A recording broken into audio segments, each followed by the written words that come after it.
Гарджо от душата.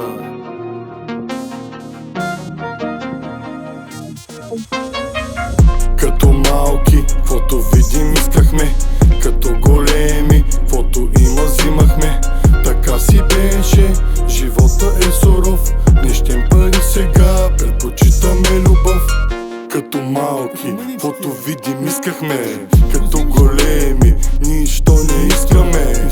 Стига ми да има вкъщи какво да ям, кой да ме чака и какво да дам на децата ми, на родата ми. За тях работя, за тях са делата ми. С пришки по ръцете всеки ден прибирам се в къщи изморен. За тях го правя, да видят бял ден, да са щастливи кучета мая и мен. На вратата посрещаме детето, с прегръдка стопля ми сърцето.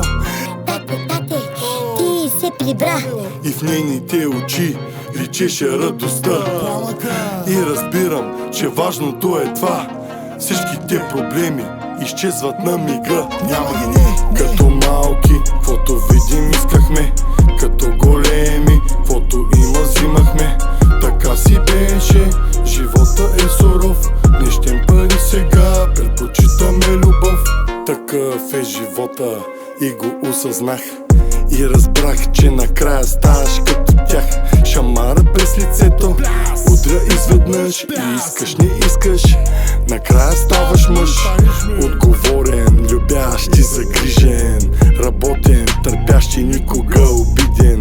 Колкото и камъни да има в твоята градина, простите хора винаги ще ги има.